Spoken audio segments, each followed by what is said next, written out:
laser, tem aquela tela com os logotipos da universidade, e pergunto a vocês estão vendo essa tela branca escrita em vermelho, óptica atmosférica, fotometeoros?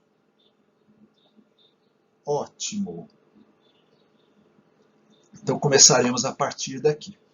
Então vejam que a cada assunto que a gente avança no curso, estamos trabalhando uma área ou mais áreas da física e trabalhamos oficialmente aqui como uma física aplicada à atmosfera. Então, por isso que eu subdividi em tipos de meteoros associados a cada fenômeno físico. Lembrando que eu não sou formado em física, não sou professor de física, não sou bacharel em física, então o meu enfoque sempre é o enfoque da meteorologia e o enfoque da climatologia. Pelo menos na climatologia eu posso falar com alguma autoridade, porque minha formação é geografia física e climatologia é uma das subdivisões da geografia física, da qual eu faço parte, que eu tenho a minha formação, né, estudei e estudo climatologia, né, assim como a física e a meteorologia. Né. Bom, então, o primeiro assunto que vamos tratar associado à óptica atmosfera é o assunto da luz diurna, então a luz do Sol atravessando a atmosfera, e é o chamado espalhamento de luz nas nuvens. Então, a luz do Sol, ela ilumina as nuvens e as gotas de água, que nós já conversamos sobre isso, né? A nuvem, ela espalha toda a luz em todos os comprimentos de onda. Por isso que as ondas de cores, né, ondas da luz visível, ela é branca. Então, por isso a nuvem é branca, porque ela recebe a luz branca que vem do Sol.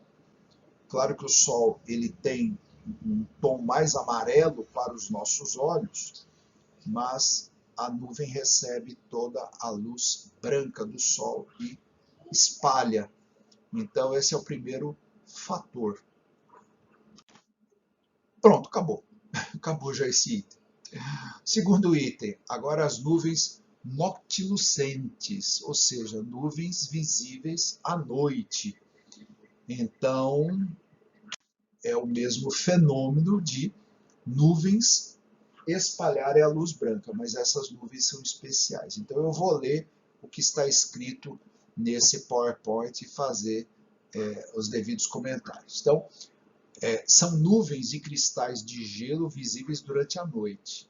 Ué, mas a gente vê nuvem durante a noite. Sim, a gente vê nuvem durante a noite se houver uma fonte de luz iluminando essa nuvem. Caso contrário, você não vê. Se estiver num local muito escuro, que não tenha nenhuma fonte de luz para iluminar as nuvens, você simplesmente percebe que o céu está escuro, você não vê nenhum astro brilhando no céu. E o céu fica escuro, assim como a superfície fica escura. São as noites de maior temor que as pessoas sentem num local totalmente escuro. Então, quando a gente vê nuvens à noite, é porque as luzes da iluminação artificial das cidades, das residências, reflete nas nuvens. Aí a gente vê as nuvens. Bom, elas são observadas durante os meses de verão, de latitudes entre 50 e 70 norte e sul. Opa, então é especial isso aqui. Isso aqui, então, nós estamos falando de latitudes temperadas e também dos círculos polares. Então, estamos falando de situações bem extremas norte e extremas latitude sul. E no verão. Então, isso significa que o Sol está mais próximo do horizonte, mesmo ele abaixo do horizonte, ele não se afasta muito do horizonte. Elas são as nuvens mais altas da atmosfera terrestre, localizadas na mesosfera, em altitudes de 76 a 85 quilômetros. Opa, agora apareceu uma informação interessantíssima, porque as nuvens, elas são troposféricas. Conforme a aula anterior, as nuvens, elas aparecem como baixas, como médias e altas. E as nuvens altas, elas atingem 8 quilômetros, 10 quilômetros, 12 quilômetros, no extremo 15 quilômetros. E lembrando que o limite, então, da troposfera com a estratosfera, chamada de tropopausa, é por volta de 12 quilômetros. Então, por isso que se diz que os fenômenos climáticos ou climatológicos, eles acontecem na troposfera e, preferencialmente, na parte mais baixa da troposfera, até uns 2 quilômetros de altitude, é o que a climatologia acaba se dedicando, mas a meteorologia estuda toda a atmosfera. Então, são nuvens de muito interesse para a meteorologia, com explicação física de como acontecem essas nuvens na mesosfera entre 76 e 85 quilômetros. Então, vários assuntos que eu vou abordar hoje com vocês e na próxima aula, ou seja, todos eles associados à óptica da atmosfera, há dificuldade e até a atualidade em explicar muitos desses fenômenos. Eles não estão completamente compreendidos. E aí fica uma dica para vocês que queiram se dedicar a esse assunto e talvez serem as pessoas que vão apresentar as melhores explicações para isso no futuro próximo, né? Então aqui já vai um deles. Como essas nuvens se formam na mesosfera? Então existem suposições de que essas nuvens são formadas por vapor d'água. Bom, o grande problema é que nessa altitude de 76 a 85 quilômetros, diminui a densidade da atmosfera. E devido à radiação solar que aqui chega, muito intensa ainda do ultravioleta, lembra que lá naquele perfil de Chapman, por volta de 80 quilômetros, é onde há maior ionização eletrônica. Portanto, moléculas de água são destruídas nessa região da atmosfera. Então, tem que ser nuvens que, por pouco tempo, estão ali. E aí vem hipóteses de convecções que aconteçam na estratosfera que consigam bolhas de ar úmido atingir a mesosfera e, portanto, irrigar com um pouco de água a mesosfera. Outra hipótese é que são causados pelos litometeoros, ou seja, os meteoros, aqueles que nós vamos ainda falar, as populares estrelas cadentes, portanto, material extraterrestre, material de poeira interplanetária que, ao atritar com a atmosfera e perder massa, o pó desse material consegue ser núcleos heterogêneos de coalescência para formar pequenas aglomerações de moléculas e, portanto, ter um pouquinho de vapor d'água nessas regiões para formar essas nuvens. E são nuvens muito parecidas com as que a gente vê no perfil mais alto da nossa atmosfera, que são cirros, perto de 12 quilômetros de altitude.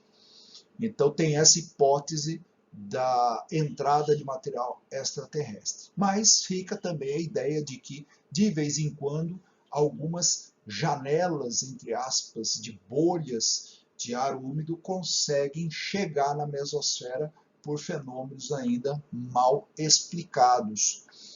E por isso a dificuldade de se entender essas nuvens. E aqui vem a classificação dessas nuvens. 4 tipos que foram observados e são aceitos pela Organização Mundial de Meteorologia. Então tem véus do tipo 1, são muito tênues e sem estrutura definida, um pouco como cirrostratos ou cirro mal definido. Tipo 2 são faixas longas que geralmente ocorrem em grupos paralelos entre si. Ondas do tipo 3 são arranjos de faixas curtas estreitamente espaçadas, se assemelham a cirros. Os turbilhões do tipo 4 são parciais ou, mais raramente, anéis completos de nuvens com centros escuros. E aqui seguem 3 fotos mostrando as nuvens noctilescentes. Então, as 3 aqui foram obtidas com sol abaixo do horizonte, portanto, pode ser tanto no pôr do sol ou antes do sol nascer.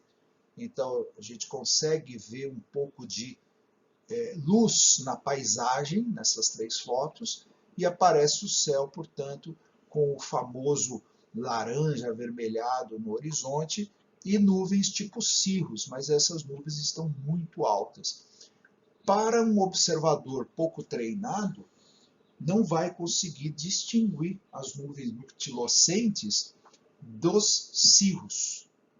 O interessante é que os cirros estão associados à entrada ou saída desse sistema frontal, associados a massas polares. Então tem toda uma sequência de mudança de tempo associada à presença de cirros. Os cirros são aqueles filamentos do topo dos cumulonimbus, lá no topo, no alto, e são aqueles cristalzinhos de gelo. Aqui não, aqui as 3 fotos elas mostram céu bem limpo, não há nenhum outro tipo de nuvem e somente as nuvens noctilescentes como verdadeiros cirros muito altos. E aí o interessante é que mesmo depois de horas que o Sol desapareceu, e como é o caso aqui da fotografia 1, no alto,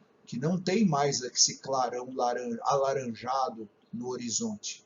Então só mostra mesmo o reflexo da luz do Sol, o Sol que está abaixo do horizonte, iluminando nuvens muito altas. Então é a única explicação mesmo, que tem que ser nuvens a dezenas de quilômetros de altitude, e não a apenas uma dezena, como seriam os cirros. Os cirros logo ficariam escuros por estarem baixos no céu.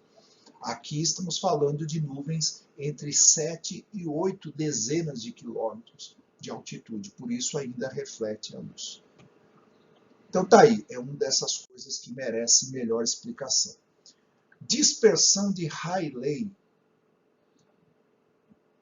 Esse é um assunto delicioso para os colegas da física e, quando aplicado ao estudo da atmosfera, não é menos interessante. Então vamos entender, inclusive, o contexto histórico disso aqui.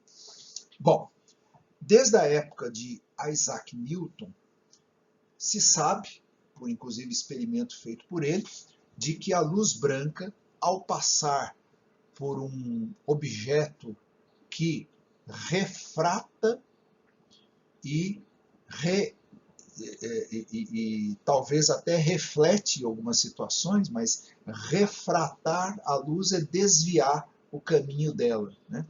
Que nesse caso é um prisma, assim chamado prisma, e, portanto, esse prisma ele é feito de vidro, ou pode ser um cristal transparente, de quartzo, por exemplo, ou pode ser até plástico, acrílico, vidro, né? E que a luz branca, ao passar dentro dele, ela sai mostrando as famosas cores do arco-íris. Essa é a melhor referência que a gente pode dar, né? As 7 cores do arco-íris. Então aqui nós vemos as 7 cores. Então aqui o vermelho, laranja, amarelo, verde, azul escuro, depois vem um roxinho, e, por último, um violeta. Então, 7 cores do arco-íris. Então, é muito comum no dia a dia nós vemos materiais que emitem essas cores, que fica avermelhado, fica verde, azulado. A gente vê isso em vários materiais no dia a dia. Então, o primeiro que observou e registrou isso foi Isaac Newton. Então, a projeção dessas cores num plano é chamado de espectro contínuo. Então, nós sabemos que existe um material que provocou essa refração. Então, o que está acontecendo aqui? A luz branca é uma mistura de todas essas cores aqui.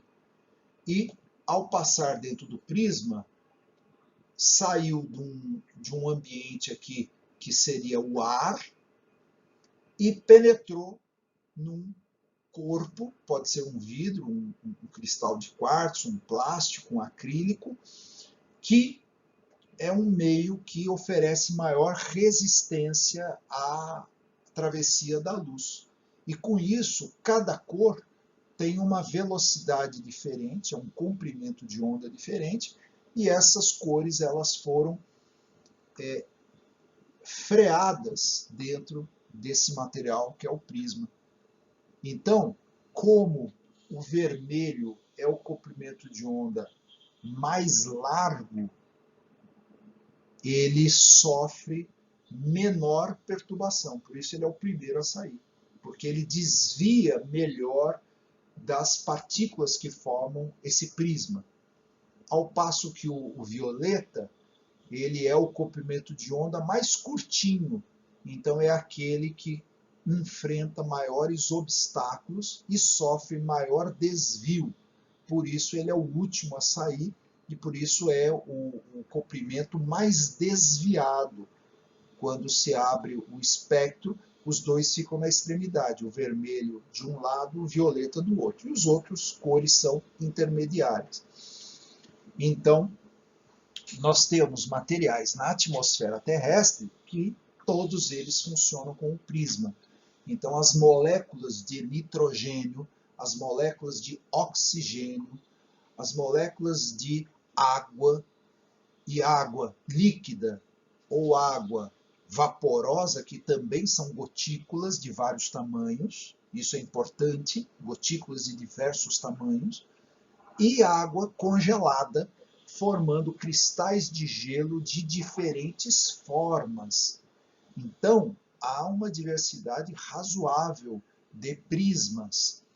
E, além disso, não precisa a luz passar por dentro do material.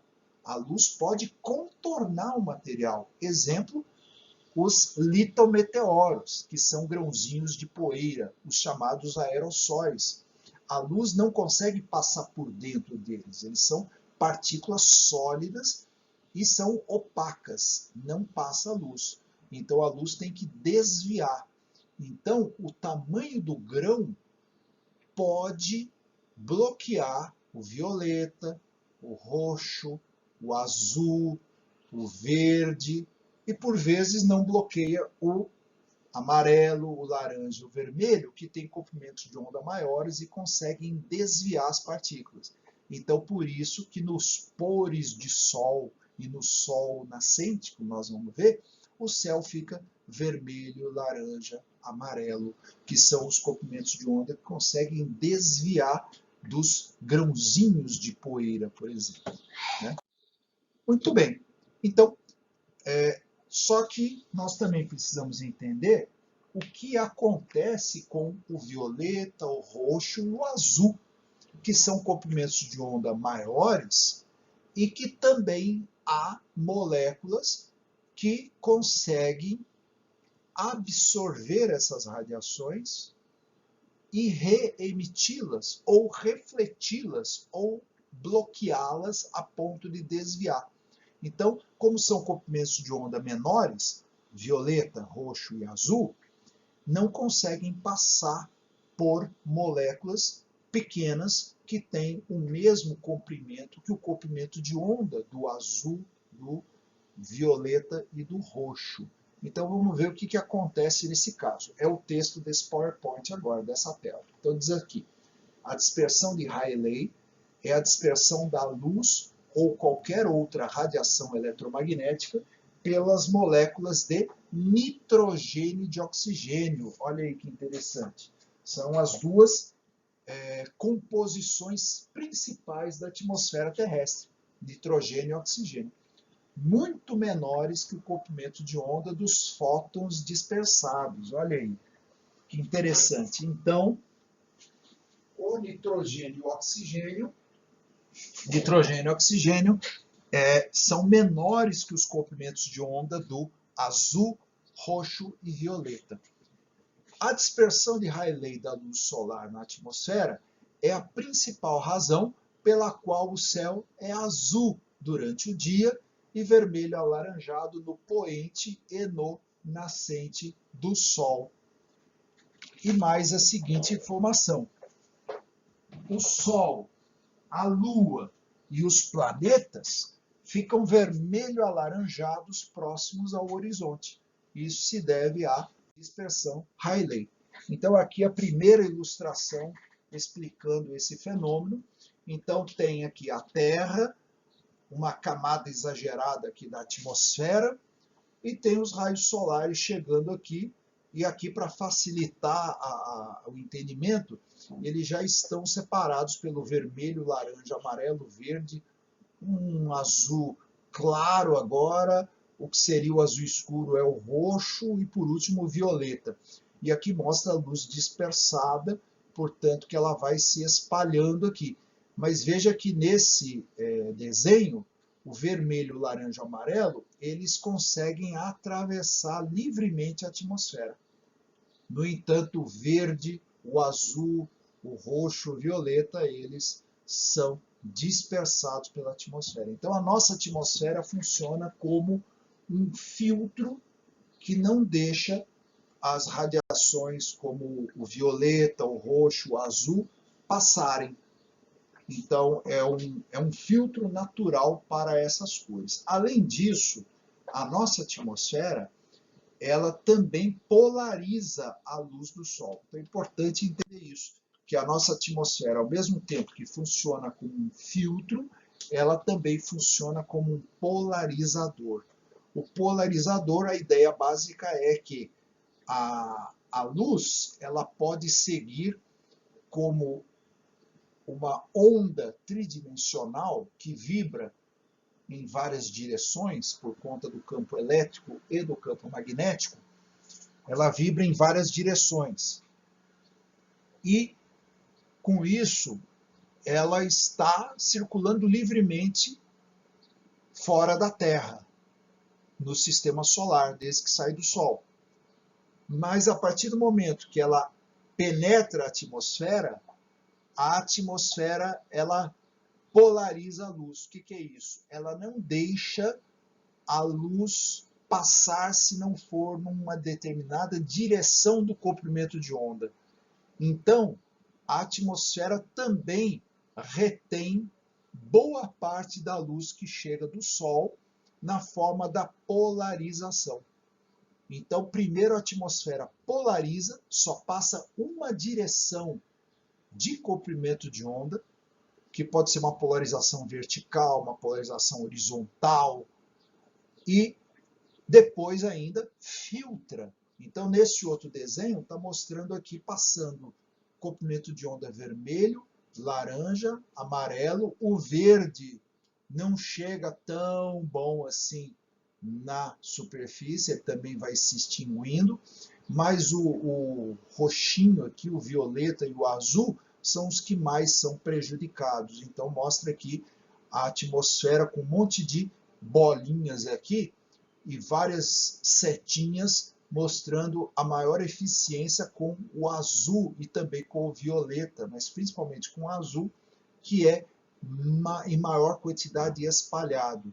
Então, esse é o espalhamento de Rayleigh que faz com que o céu fique azul.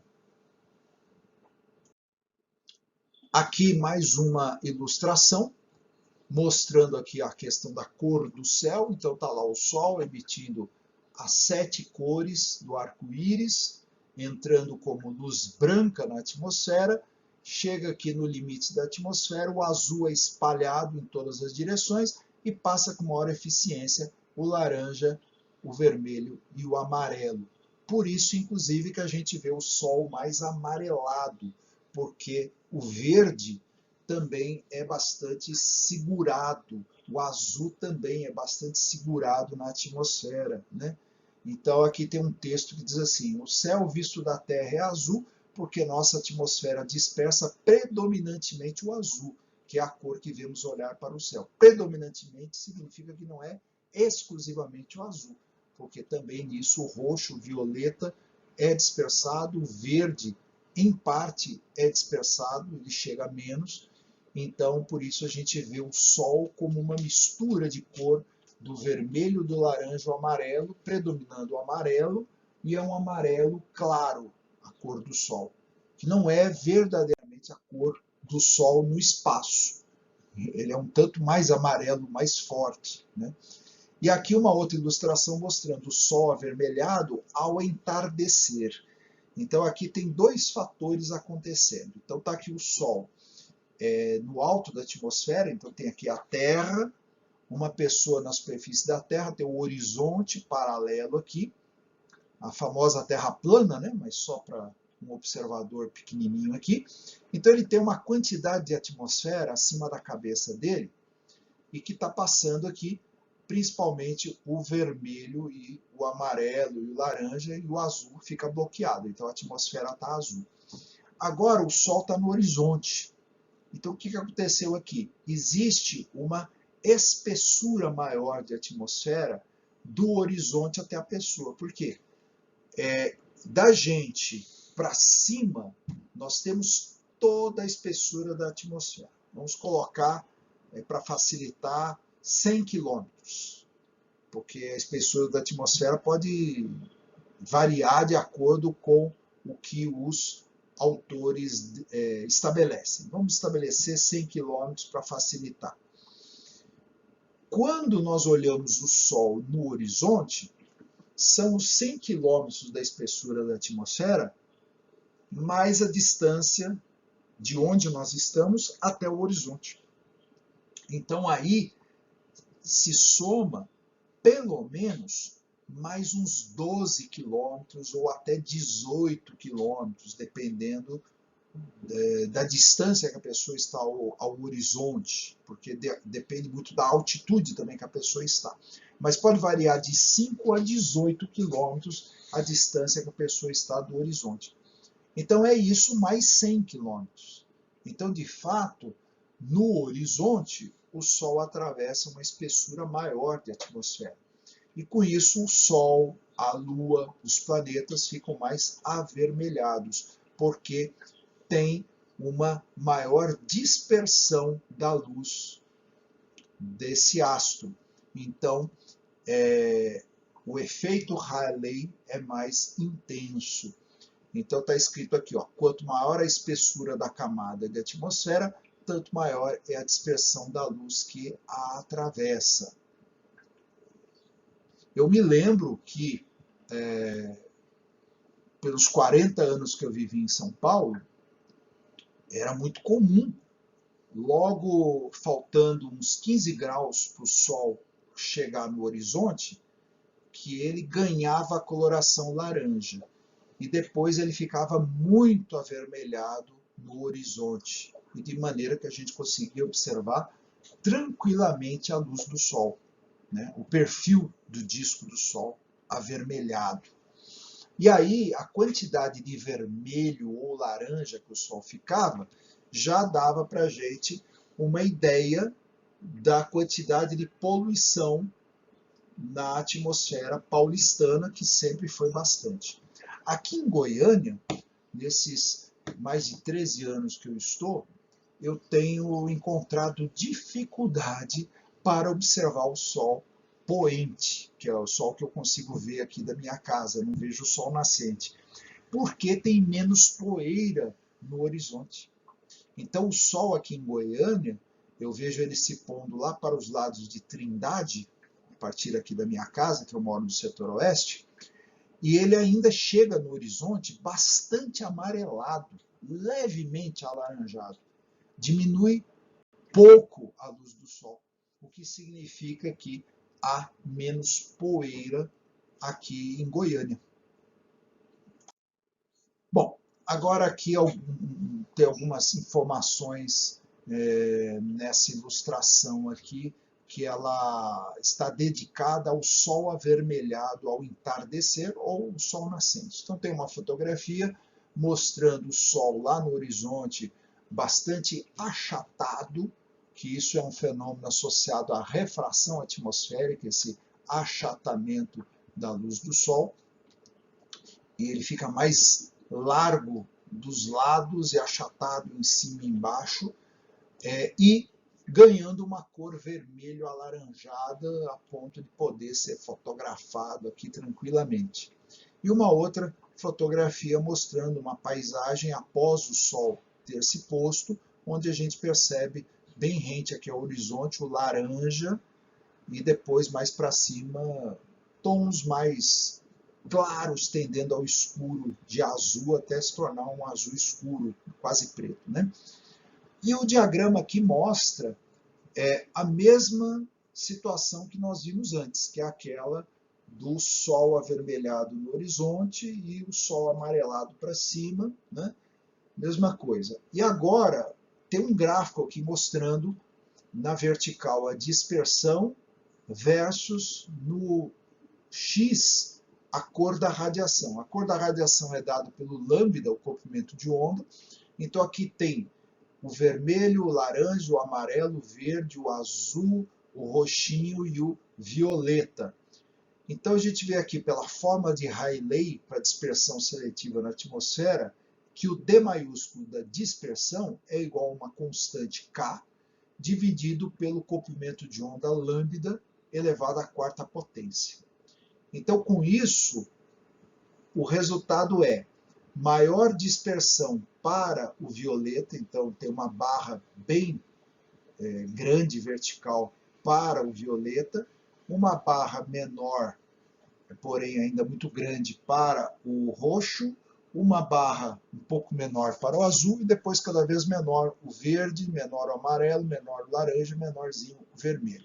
De forma que faz uma curva, que é um arco de parábola, que é grande lá na dispersão para o violeta e vai diminuindo na dispersão para o vermelho. Então isso é o que Rayleigh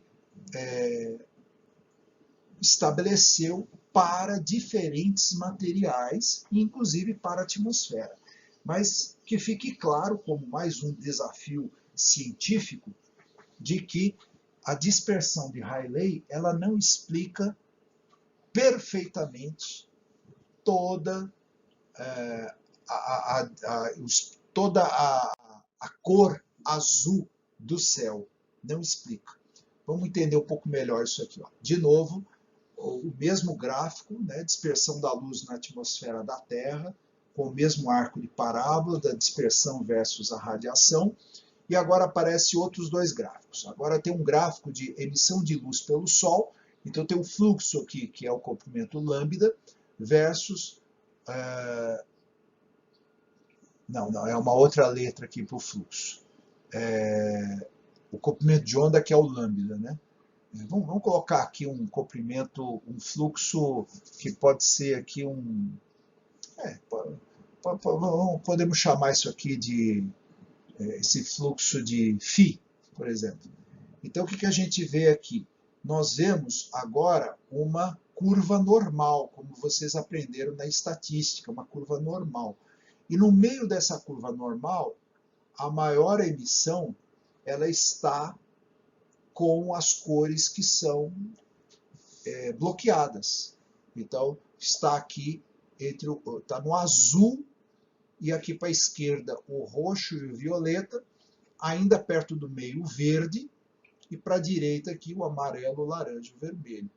Então a gente vê que o verde, o azul, eles estão nas maiores emissões de luz pelo Sol. Então tem um outro gráfico agora aqui embaixo, mostrando sensibilidade do olho humano em ambiente bem iluminado. Ele também mostra uma curva normal, que forma praticamente uma parábola com o vértice lá em cima, mostrando que o verde está no meio.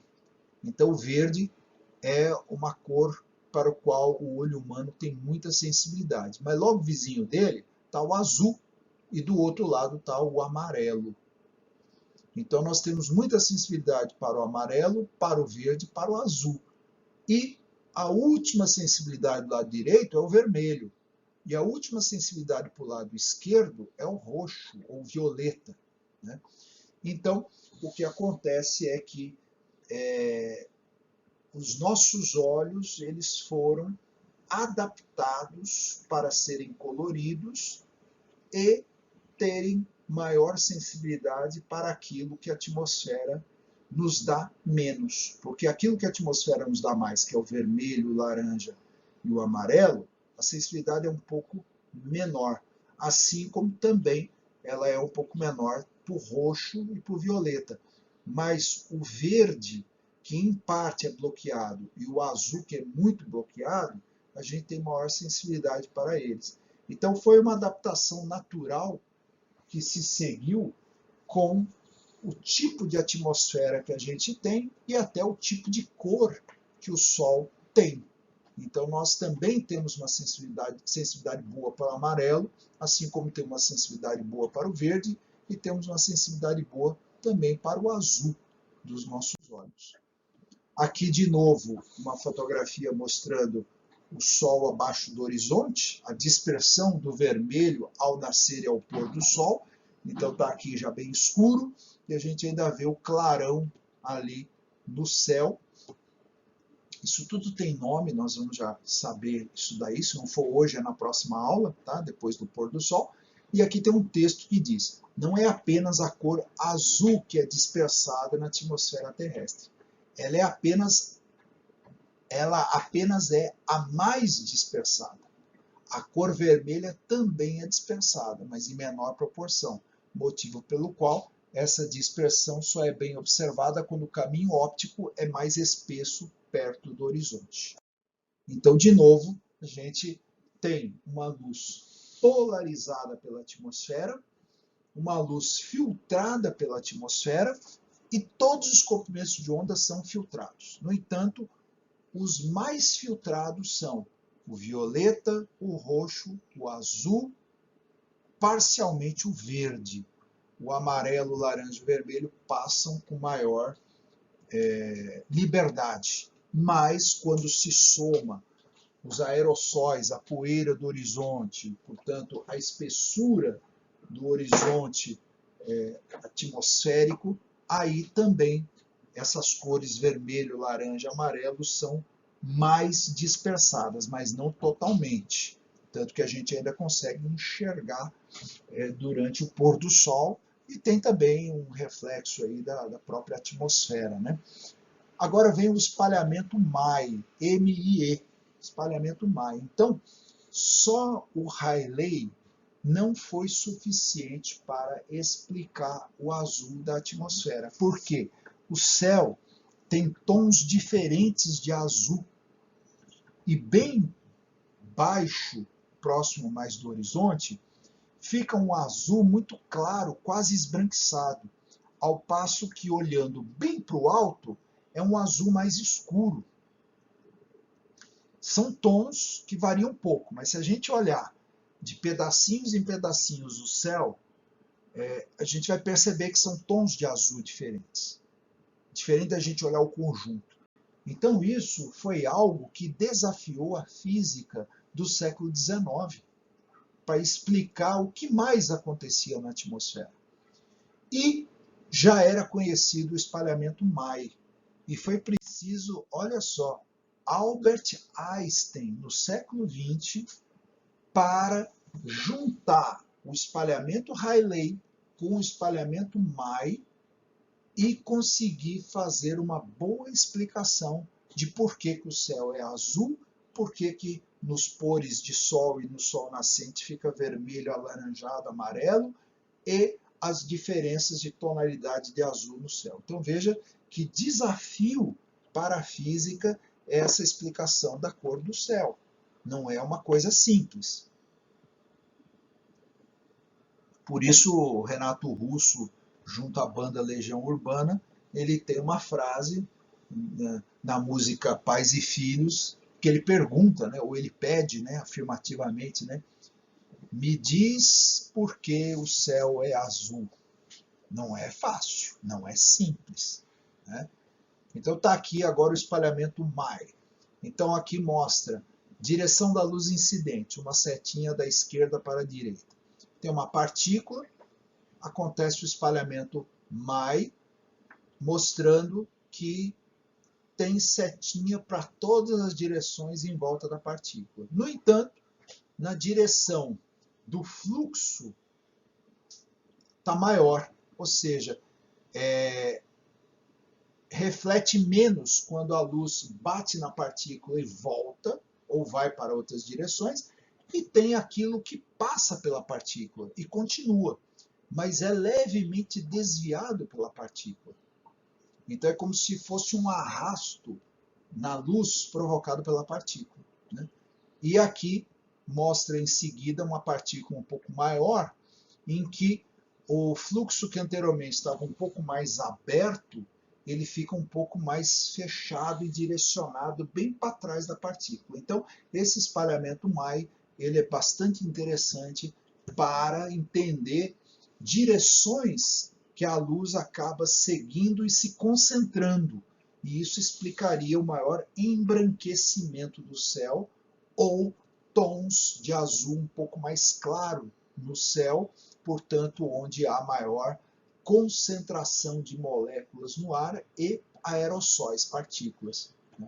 Então, o texto diz: o espalhamento MAI não depende fortemente do comprimento de onda e produz o clarão quase branco que vemos em torno do Sol quando uma grande quantidade de partículas está presente no ar.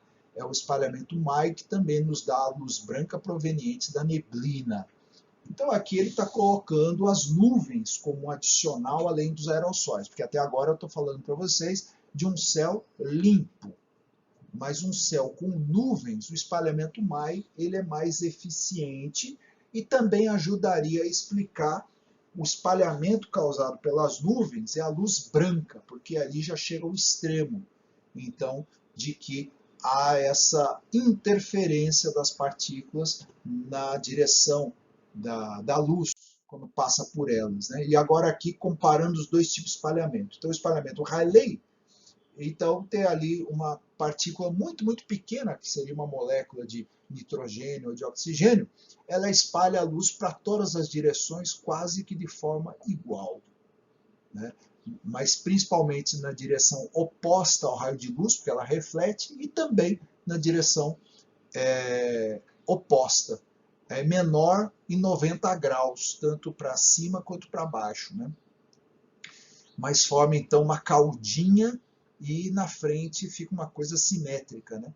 O espalhamento MAI não, ele é um pouquinho menor, também 90 graus para cima e para baixo, e ele é um pouco maior na direção contrária da luz, portanto está refletindo, e forma uma cauda, né, muito grande na direção do fluxo de luz, e também para partículas maiores, como nós já vimos, além de ficar maior, fica mais estreita a direção desses raios aqui, formando então um espalhamento mais esbranquiçado. Então agora tem aqui um observador, tem o espalhamento MAI e tem o espalhamento Rayleigh, os dois juntos atuando aqui. Eu tirei esse texto do INPE, do Instituto Nacional de Pesquisas Espaciais, e lá diz assim o texto: vejamos a situação mostrada no desenho. O observador está registrando esses dois tipos de espalhamentos, só que em baixas altitudes.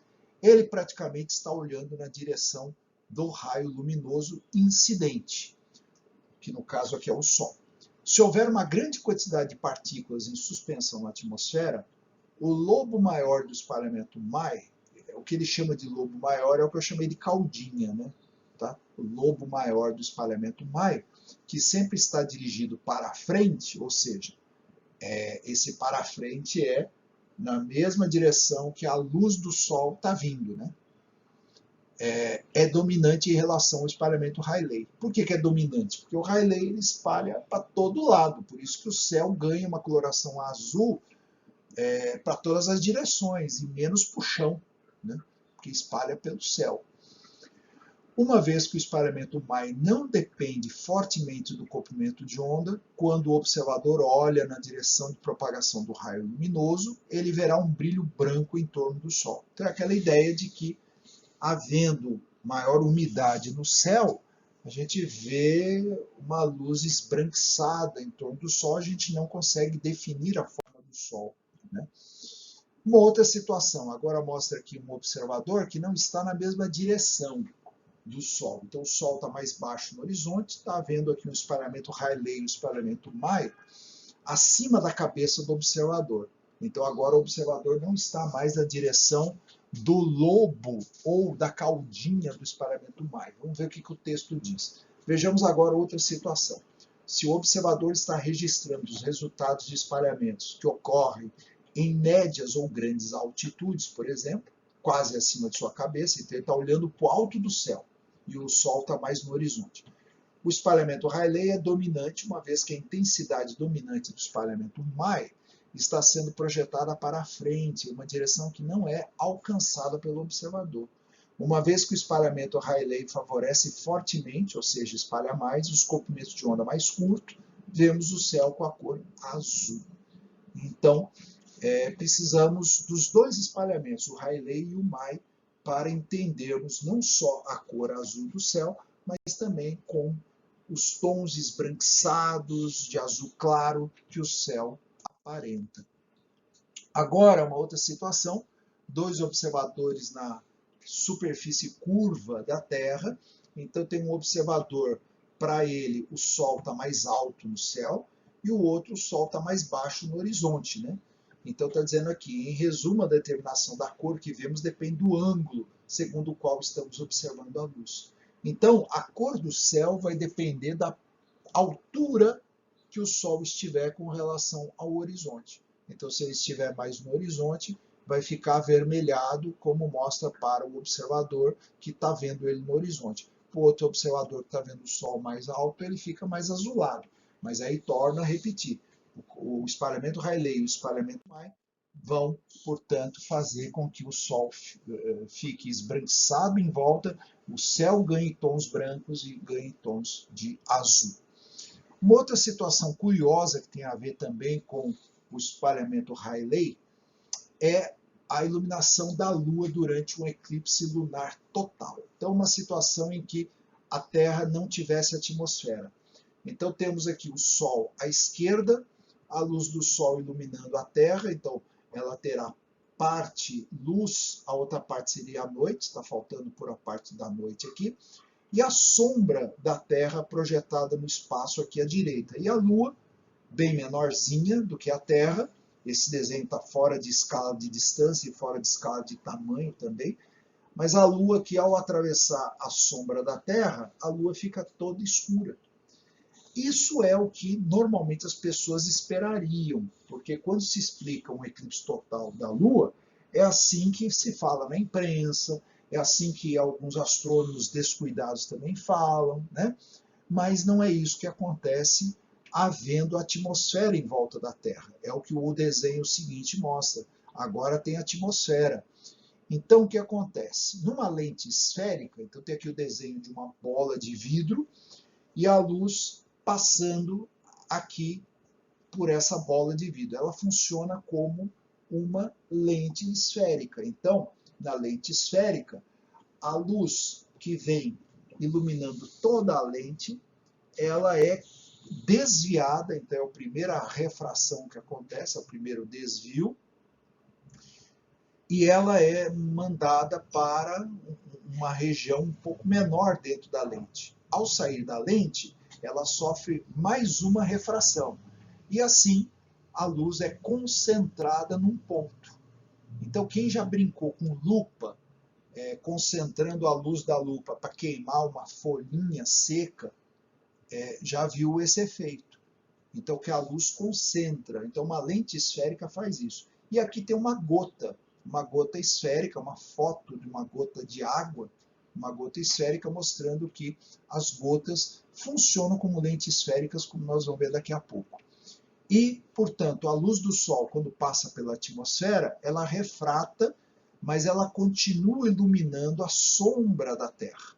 Então, a sombra da Terra recebe a luz do Sol de acordo com o espalhamento Rayleigh, que será o desvio do vermelho, do laranja e do amarelo predominantemente. E essa luz vermelha, laranja, amarela, ela é projetada na Lua durante um eclipse lunar total. E daí vem a bobagem que as pessoas falam, que é a lua de sangue, né? O que existe é um índice usado em astronomia, que esse índice determina quão vermelha está a superfície da Lua, indicando a quantidade de poeira que tem aqui na atmosfera. Eu não pus nada a respeito desse índice para não esticar muito a conversa aqui, mas poderia ter colocado, porque ele indica principalmente quando há muitas queimadas de floresta e também muitas erupções vulcânicas. A Lua fica muito mais vermelha. Quando o céu está mais limpo no mundo todo, a Lua ganha uma cor mais laranja amarelada. Arco-íris. Sabendo agora tudo isso que nós já conversamos, chegamos no arco-íris. Aqui tem uma foto feita por Alexandre Felipe, no interior do estado de São Paulo, mostrando um arco-íris duplo. Entre um e o outro arco-íris tem a faixa escura de Alexander. A faixa escura de Alexander não tem cor nenhuma, a não ser que a gente queira dizer que é cinza. Ainda a parte interna do arco-íris primário ou principal também ganha tons de cinza mais claro. Mas nós vemos que o arco-íris começa com um arco de um violeta passando por um roxo azul, depois o amarelo, e o laranja e o vermelho acabam se misturando com a faixa escura de Alexander, e esse vermelho torna a aparecer no arco externo, iniciando o arco-íris secundário, que agora ele é o oposto. Ele começa no vermelho, passa pelo laranja, pelo amarelo, verde, o azul, roxo, violeta e desaparece. Então, todo arco-íris deveria formar um arco-íris secundário. Porém, dependendo da posição em que está o observador, ele não vê o arco-íris secundário. Mas é normal que os dois se formem. Ou são situações muito especiais, de acordo com o tamanho das gotas de água, que só produzem um arco-íris primário. E agora vamos entender, né, a formação desses arco-íris, esses tipos, né? Então aqui está se mostrando a formação do arco-íris, mostrando duas lentes esféricas, que seriam duas gotinhas de água perfeitamente circulares ou esféricas. Poderiam também ser grãozinhos de gelo, né? Água congelada. E embaixo está mostrando o olho humano observando, na posição do observador, um arco-íris primário e um arco-íris secundário. E tem alguns ângulos associados, portanto, ao observador. Por isso que eu digo que depende da posição em que a pessoa está. Então, bom, agora que eu vi que a Climatempo, que é a autora desse gráfico, que a Climatempo cometeu um erro aqui, pelo que eu estou vendo, né? Porque eu vou ter que corrigir esse desenho aqui. Eu confiei, como sendo da Climatempo, esse desenho está errado, porque esse arco-íris aqui embaixo, que é o arco-íris primário, ele está corretíssimo. Ele começa no roxo, violeta e termina no vermelho. O arco-íris secundário deveria começar no vermelho. E eles inverteram as cores. Então, que fique gravado aqui que está errado, e eu vou corrigir esse PowerPoint, que está errada a sequência de cores. E também está errado os títulos, porque o da direita é arco-íris primário e não secundário. E o da esquerda é o arco-íris secundário e não primário. Está invertido os nomes e está invertida a sequência de cores. Então vamos falar corretamente. Então vamos começar com o arco-íris primário, que é esse aqui da direita. Apesar que está escrito arco-íris secundário, está errado, é arco-íris primário. Então no arco-íris primário chega a luz, ela atravessa a gota, ela sofre refração, ou a luz ela consegue atravessar em linha reta. E o que acontece aqui é que, de acordo com os diferentes comprimentos de onda, a luz é desviada dentro da gota. Então ela sofre primeiro uma refração ao entrar na gota, depois ela sofre reflexão nessa lente esférica aqui dentro, que é uma lente côncava aqui dentro, e quando ela é jogada para fora da gota, ela sofre uma nova refração. Então ela desvia de novo. E aí o que acontece é que a cor vermelha e a azul, elas saem bem abertas, né? Então aqui na vermelha, o observador vê no ângulo de 42 graus a partir da gota, e o azul 40 graus a partir da gota. Então essa extensão aqui, ela tem apenas 2 graus, indo do azul até o vermelho. E o arco-íris secundário, então, ele tem duas reflexões internas e duas refrações. Então a luz entra sofrendo uma primeira refração, depois ela reflete nesse espelho côncavo, nessa parede da gota, reflete uma segunda vez e depois refrata uma segunda vez saindo. E aí vejam que o vermelho saiu em 54 graus e o azul em 52. E aí vejam que os caras fizeram correto o desenho, né? O vermelho saindo embaixo, o azul em cima. Mas na hora de fazer o arco-íris secundário, eles inverteram, né? Que o vermelho devia estar aqui embaixo. Bom, aqui tem uma outra que está agora mostrando corretamente. Pronto, essa outra que eu pus aqui tem um observador, ele está vendo aqui. Eu vou fazer o seguinte, eu simplesmente vou eliminar aquela ilustração anterior, melhor do que ficar corrigindo ela está totalmente errada. Esse segundo aqui ele está correto, então ele mostra aqui, olha, começa o arco-íris no roxinho, terminando no vermelho, depois entre eles tem uma faixa, que é a faixa de Alexander, depois começa no vermelho, continuando no roxinho. E aqui está mostrando a nuvem que tem chuva, gotículas de chuva, e, portanto, está mostrando aqui a reflexão dessa luz aqui. Agora, o que não está muito legal é a posição desse Sol que está muito alto, porque normalmente o Sol tem que estar bem mais baixo, do jeitinho que está a sombra no observador, aí está correto, mas o Sol está muito alto.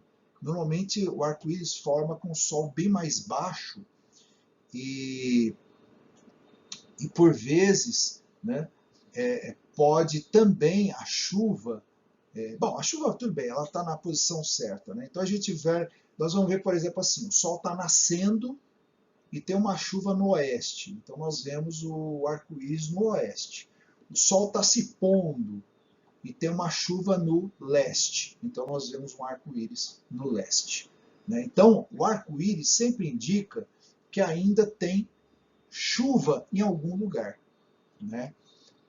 Agora aqui em cima está mostrando as gotículas esféricas aqui e bom, pois é, eu estou olhando aqui a sequência das cores que estão saindo aqui e eu não estou gostando porque esse número 1 aqui também não ficou legal a forma como saiu aqui, ó. Aqui também está invertido, então eu vou ter que botar um quadro preto aqui, porque essa explicação para o arco secundário está errado, porque o vermelho é que tinha que sair aqui embaixo, não o roxo. Então, eu acabei escolhendo duas ilustrações erradas aqui. Bom, e aí tem uma numeração toda aqui, procurando explicar o que é cada coisa, mas, então, o desenho está correto, o 1, que forma o arco-íris primário, está correto, mas o que forma o arco-íris secundário está errado. Então, eu vou ter que consertar também isso daqui.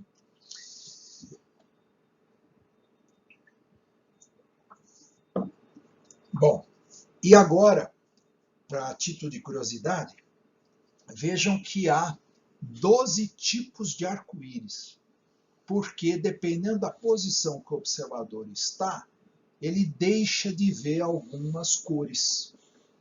Então, aqui existe essa classificação dos 12 tipos, e só para ler rapidamente aqui, o tipo 1. Todas as cores visíveis com faixa escura de Alexander Forte e arcos supranumerários. São as faixas brilhantes na parte superior ou inferior do arco-íris. Então também tem essa região mais acinzentada, que ela fica mais esbranquiçada, tanto no arco-íris primário quanto no secundário, e aí tem o nome de supranumerários. No 2, todas as cores visíveis com faixa escura de Alexander Forte e sem arcos supranumerários. Eu já vi muito esse tipo 2.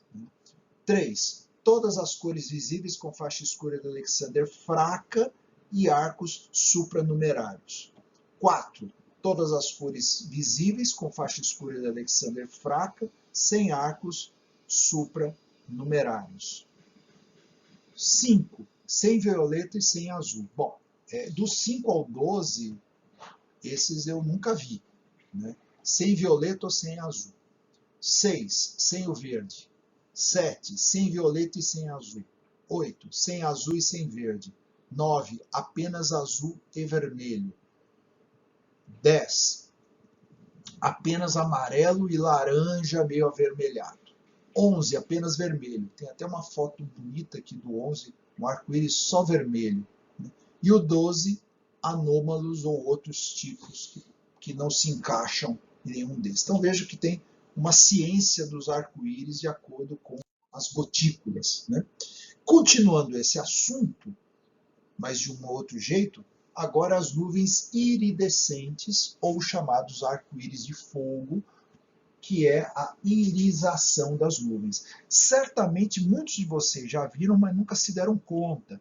E a gente percebe melhor, ou quando está muito claro por cima das nuvens, e aí essas 4 fotos mostram isso, por cima das nuvens aparecem essas cores de arco-íris, ou a gente precisa de óculos escuro para perceber essa coloração. Eu vejo muito com óculos escuro, porque toda vez que eu olho para um céu muito claro, sai lágrimas dos meus olhos, eu não consigo ficar olhando por muito tempo, aí com óculos escuros eu consigo olhar com mais tranquilidade, né?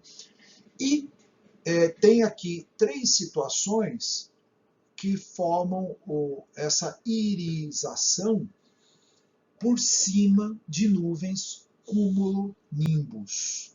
Então, a gente já sabe que lá no alto dos cúmulos-nimbus tem os cirros.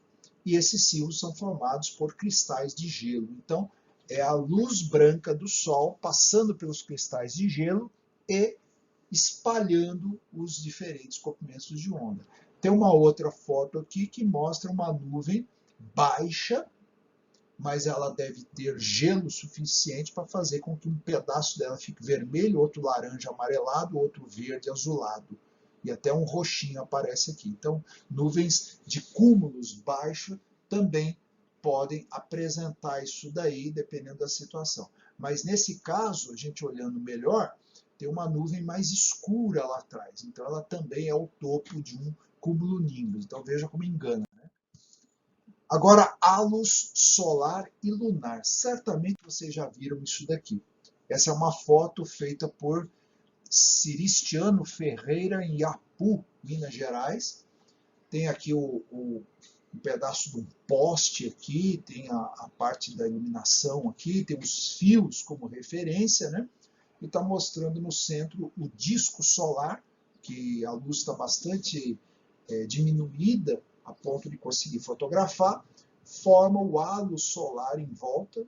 Veja que o halo ele levemente apresenta as cores do arco-íris, apesar de que aqui é predominantemente mais branco.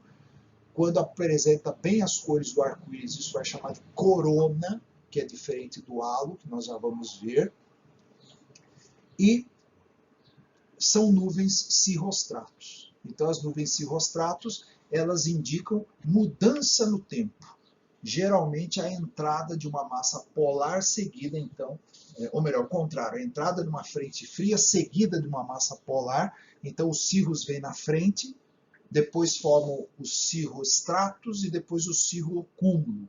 Então, quando estão os cirrostratos, essas partículas de gelo, elas passam na frente do Sol para o observador, né, que está entre o Sol e as nuvens, e, portanto, forma o halo. Essa é uma foto também do clima-tempo, né, e vamos entender, então, o que está acontecendo aqui. Já vou adiantar para vocês que o ângulo entre o centro do Sol e o halo é de 22 graus. Tá? Então, vamos ver aqui. Também tem o halo lunar, então essa é uma foto noturna, mostrando o mesmo efeito em torno da Lua, inclusive apresentando até dois halos, né? Então, tanto faz em torno da Lua quanto do Sol. E aqui a gente até vê um pouco desses cirros espalhados aqui no céu. Bom, então aqui é a explicação. Então está lá o observador, está olhando o Sol ou a Lua, e ele vê entre o centro do Sol ou da Lua e o halo um diâmetro angular de 22 graus. Aqui a explicação pelos cristais de gelo. Cristais de gelo, principalmente em forma de barras, dependendo aqui se o observador está vendo a partir do eixo maior da barra, ou se ele está vendo a partir do corpo, onde tem o lado mais largo do cristal. Então, pode formar um halo de 22 graus ou um halo de 46 graus. Então, são dois tipos de halo que se formam. O mais comum é de 22, que é muito forte. Aqui estão os tipos de cristais de gelo que foram coletados em nuvens por aeronaves e, então, estão mostrando aí formatos irregulares, né? De acordo com Bailey e Hallett 2021. Então tem aqui as barrinhas e tem aqui aqueles que geralmente dão origem aos floquinhos de neve, né? Bom, aqui é uma imagem que eu chamei de diversidade de halos, círculos e arcos. Isso é uma simulação feita em computador. Então aqui está o Sol nessa posição, logo em volta dele tem uma circunferência aqui formando o halo de 22 graus. Depois tem uma outra circunferência aqui que é um arco que não ficou totalmente aberto, que seria o halo de 46, porque o Sol também não está bem no meio do céu, né? Então uma parte dele ficou abaixo. Bom, o que eu quero comentar com vocês rapidamente é que esses halos eles causam espanto na população. Houve situação em São Paulo que para essas rádios AM, e eu fiquei sabendo porque isso foi parar no jornal, na mídia em geral, né, da internet também, de que na rádio, tinha um programa de rádio lá famoso em São Paulo, de muita audiência, o pessoal telefonando para a rádio, perguntando para o radialista e para a produção o que era aquilo que estava formando no céu, se aquilo era o fim do mundo, né? Então vocês vejam como que normalmente as pessoas associam ao fim do mundo, né? E as pessoas têm um conhecimento muito infantilizado a respeito de fenômenos atmosféricos ópticos, assim como os elétricos também, né? Mas os ópticos, por exemplo, está lá na Bíblia, na Gênesis, no capítulo 9, que é bom dizer que foi escrito por Moisés, então tem nome, né? Pelo menos os primeiros livros da Bíblia, eles estão assinados, né? Então não foram escritos por Deus, como sempre se fala. Foi escrito por Moisés, por um ser humano, e sem nenhuma ofensa ao judaico-cristianismo. É só dando nome ao devido autor, né? É Moisés. Então, Moisés, lá no capítulo 9, quando ele fala de Noé, da arca, do dilúvio e tudo aquilo, o Noé, na verdade, se a gente. O Noé não, o Moisés, na verdade, se a gente olhar com muita calma, nós vamos perceber que o Moisés apenas colocou no papel lendas que chegaram até ele a respeito de dilúvios que aconteceram na Ásia, né? E certamente aconteceu essa história com essa pessoa, Noé. Não estou tirando a veracidade disso, não é esse o ponto, né? O ponto é como que os conhecimentos científicos eles são infantilizados, né? Não vou nem discutir a questão de se todos os animais estavam na Arca de Noé, porque afinal de contas, por que ele não matou o Zika vírus, né? Lá o pernilongo, né? Pô, Noé tinha que deixar um casal de pernilongo entrar. Olha o problema que a gente tem hoje com a dengue, com o Zika vírus, né? Ele podia ter expulsado o pernilongo e fechado bem as janelas da arca, né? Mas não, né? Então é aquele negócio, poxa, então todos os animais no mundo tinham que estar na arca do Noé, né? E só 2 em 2, poxa, cadê a diversidade genética, né? Quer dizer que todo mundo é filho de irmãos, né?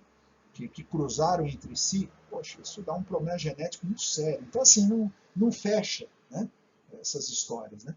Mas, enfim, são histórias que Moisés aprendeu como estudando com o filho do faraó. Então, era o conhecimento máximo que se tinha no Egito naquela época, né? Mas o ponto que eu quero chegar? O ponto que eu quero chegar é o arco da aliança que Deus fez com Moisés a partir do arco-íris. Totalmente furado isso daí. Porque se você acompanhar desde o capítulo 7, na Gênesis, já tinha parado de chover. Ou estava fraca a chuva em alguns lugares. No 8 já acabou de chover, no 9 acabou de chover, e do nada surge um arco-íris e Deus diz que fez uma aliança. Tudo bem, para quem tem fé, para quem não quer seguir a ciência, para mim tem que ter fé e ciência. Agora, para quem quer jogar fora a ciência e ficar só na fé, fala, não, Deus pode tudo. Para mim não pode tudo, porque Deus tem que seguir as leis que ele colocou, né? Então tem que seguir as leis naturais de Deus, né? Mas enfim, surgiu um arco-íris do nada, e não é assim, pelo que a gente viu, tem que ter o sol numa determinada posição, tem que ter nuvens de chuva. Então Deus estava enganando Noé, porque a chuva estava rolando ainda quando apareceu o arco-íris. Tá certo? É isso que eu queria colocar. Mas enfim, as pessoas achando que com o halo solar estava fim do mundo. E aí é lógico que o pessoal da rádio AM também não sabia qual era a explicação e começaram a pedir ajuda, né? Até que alguma alma boa acabou telefonando lá para a rádio e dizendo do que se tratava, né? Mas na televisão eu já vi mostrarem o fenômeno do halo como algo assim, nossa, fantástico. E aí os caras saem perguntando para a população, ninguém sabe o que é isso. Então, pelo amor de Deus, né, que eu sou cristão, né, apesar de falar, não estou falando mal da Bíblia, só estou chamando a consciência. A gente tem que ter pensamento científico também para entender coisas que dizem que é só fé, né? Mas isso tudo, essa imagem bonita que mostra aqui, cheia de círculos e arcos, todos eles são produzidos a partir de cristais de gelo em posições espaciais tridimensionais distintas, refletindo a luz do Sol em ângulos distintos para um observador que está quietinho olhando o céu. Então essa foi a simulação feita em computador e aparecem todos esses possíveis arcos e halos que aqui estão. E todos eles têm nome. Então aqui está a representação agora em desenhos da mesma diversidade. Aqui tem uma série de letras que eu nem me dei ao trabalho de colocá-las, né? O que significa aqui um outro desenho mais simples, mostrando os principais. Então vamos lá, vamos comentar esses principais aqui. Então vejam, tem um halo aqui de 22 graus em torno do Sol.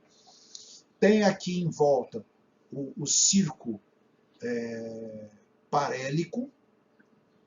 Aqui em cima, esse tipo de cristal mais planinho, e ele é de 6 lados, formando o círculo circunzenital. O círculo circunzenital ele forma quase que um arco-íris, contrário aqui também à posição do Sol. Pode ser confundido com um arco-íris, mas seria um arco-íris no alto do céu, porque ele é zenital, né? Vamos seguir aqui a legenda em português, né? Tá aqui, halos mais comuns e respectivos cristais geradores. Então, o círculo circunzenital, depois o arco tangente superior. Então, veja aqui que é um cristal barrado, formando aqui em volta do Sol. Depois o halo de 22 graus, aqui também esses barrados, mas agora a luz passa pelo corpinho deles. O círculo parélico, em volta aqui do Sol. Esse que é interessante, os chamados parélios ou cães do Sol. Isso aqui é retratado na história da humanidade, que chegaram a ver 3 sóis, porque brilha igual o Sol. Tá? Os sundogs, né? Os parélios. Então chega a brilhar como o Sol, porque aqui o brilho do Sol está diminuído e dos lados formam 2 aqui junto ao arco do halo. Então forma o halo de 22 e forma os parélios, cães do Sol. E o arco tangente inferior. Bom, e agora nesse outro complica tudo, que agora aparecem vários deles aqui, ó, arcos difusos, antélio. Antélio seria o antihélio, né? O oposto ao Sol, é um outro Sol do outro lado do céu que forma. Arco enganador, que fica muito, muito difuso.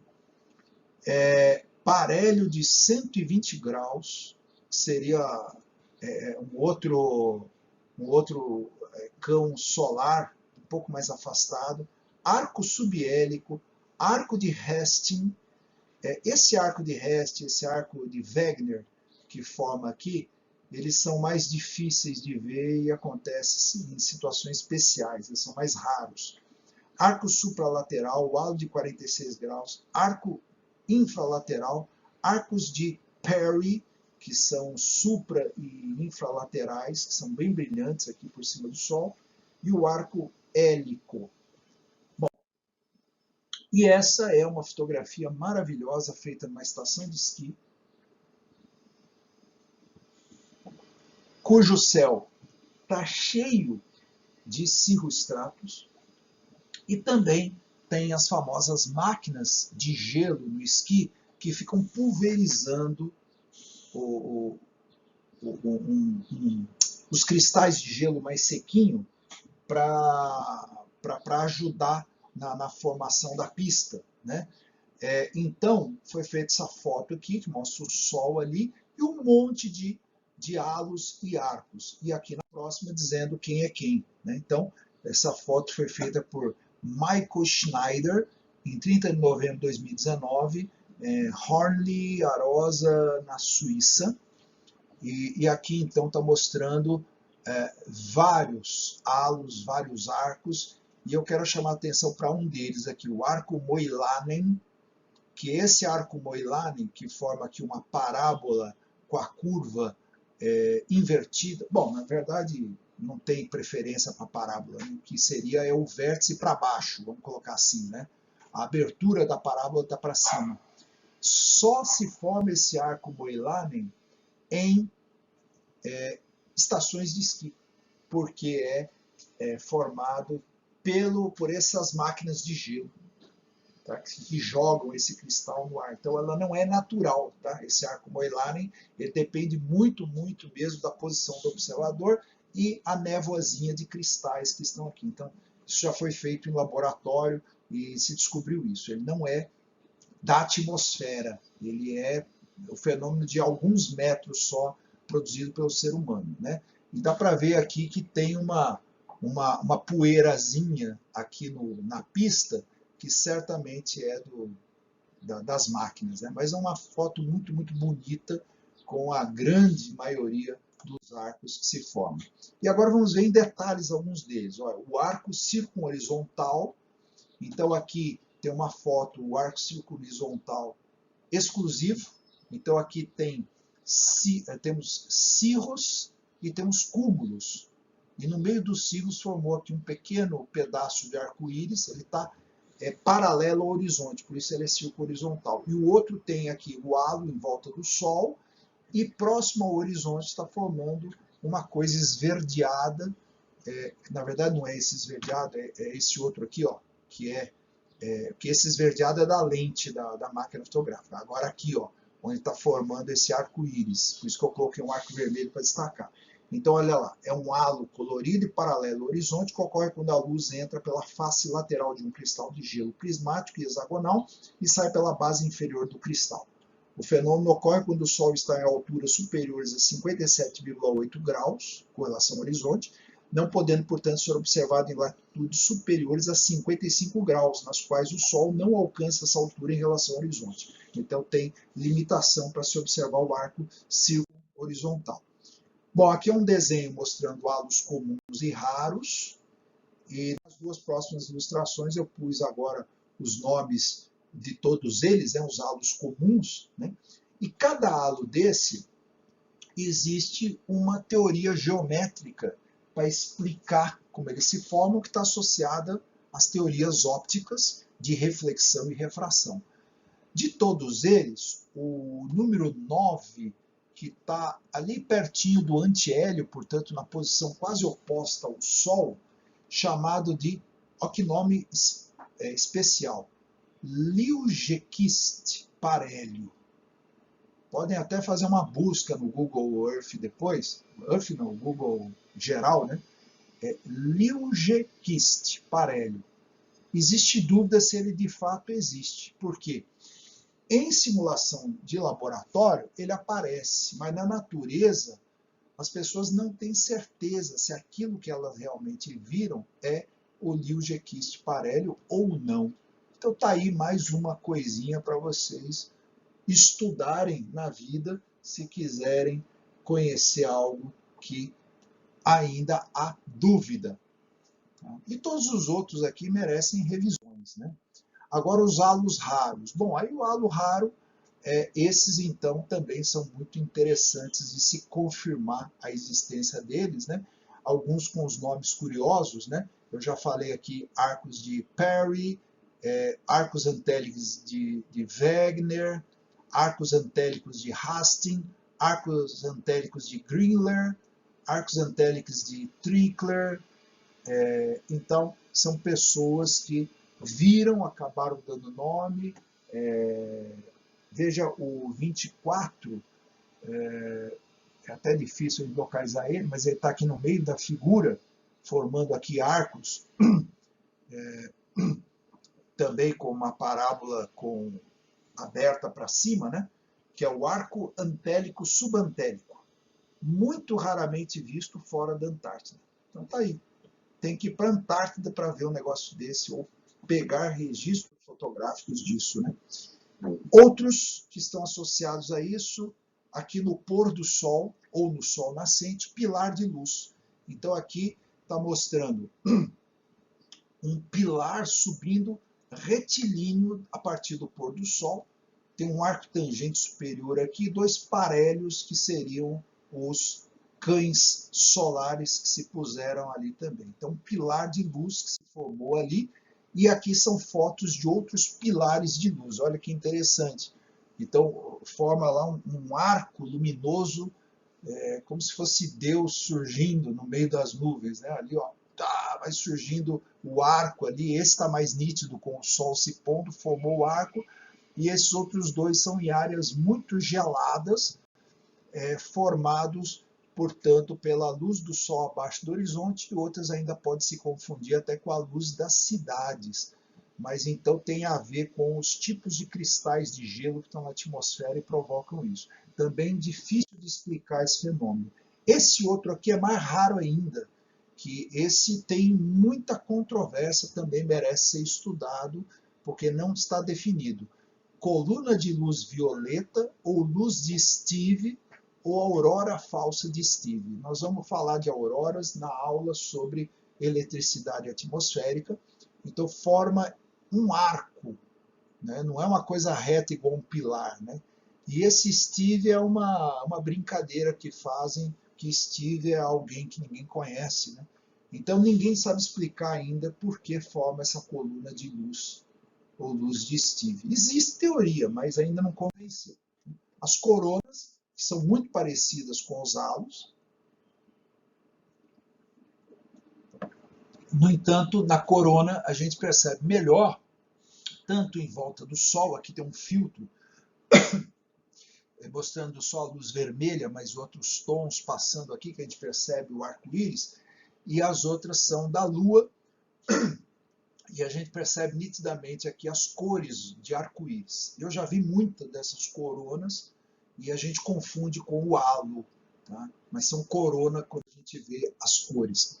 Esses daqui vocês já devem ter visto durante o dia, mas não sabiam que tinha nome. Vamos lá, vamos entender esses fenômenos. Então, o primeiro deles chama-se Glória. Esse nome Glória, ele está associado à auréola dos anjos, dos santos, etc. Ou espectro de Brocken, que é o nome de uma montanha na Alemanha, ou espectro da montanha. É o mesmo fenômeno. E o outro é o efeito de oposição Heiligenschein. Não sei se é assim que fala em alemão, Heiligenschein, que é o mesmo efeito da auréola em torno da cabeça das pessoas, mas no Glória, a exemplo do corona, a gente vê as cores do arco-íris. E o efeito de oposição Heiligenschein é exemplo do halo, que só vê uma coisa esbranquiçada. Então vamos ver as fotos aqui para terminar, né?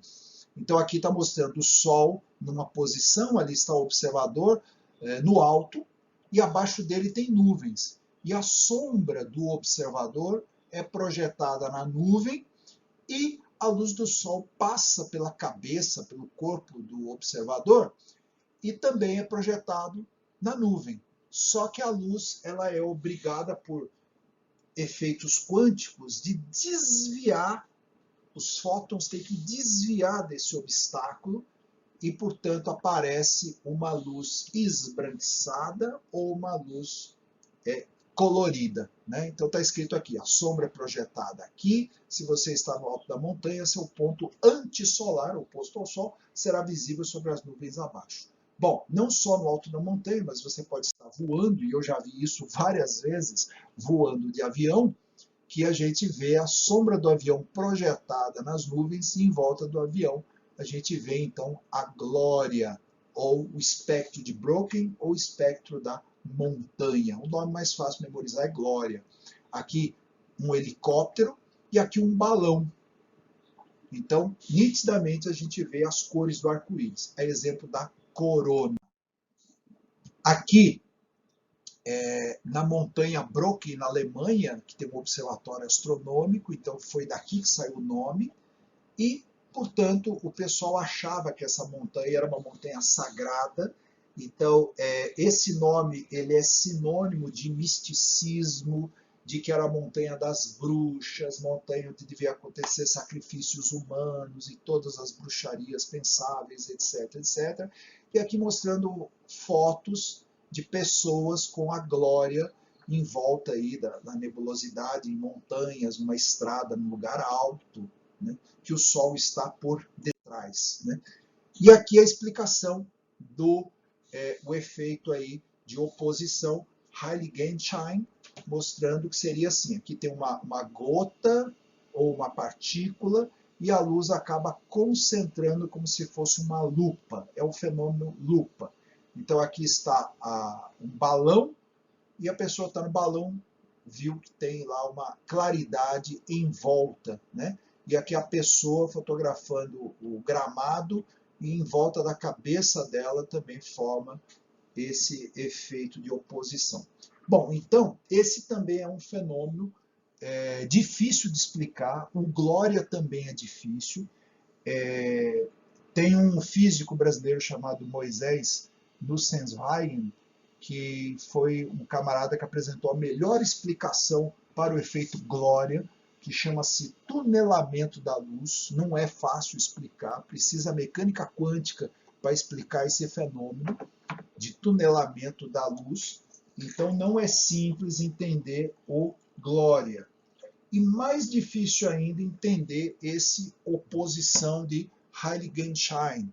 porque é necessário ter atmosfera, é necessário ter partículas para ele acontecer. Porém, veja lá, acontece em lugar que não tem atmosfera. Então eu mostro para vocês aqui uma foto da sombra do Neil Armstrong na Apollo 11 na Lua, em que acontece o efeito de oposição Rayleigh-Ghenshain em volta da cabeça dele, e aqui no asteroide Itokawa, lá no espaço, e a sonda Hayabusa, que aparece aqui a sombra da sonda e o efeito de oposição Rayleigh-Ghenshain em volta. Então isso tem mais a ver com a luz passando em volta do corpo e concentrando como se fosse uma lupa. Então o corpo faz a posição de uma lupa, mas sem a travessia. Então também complicado explicar esse fenômeno e fim. Encerramos a gravação aqui hoje, 1h30.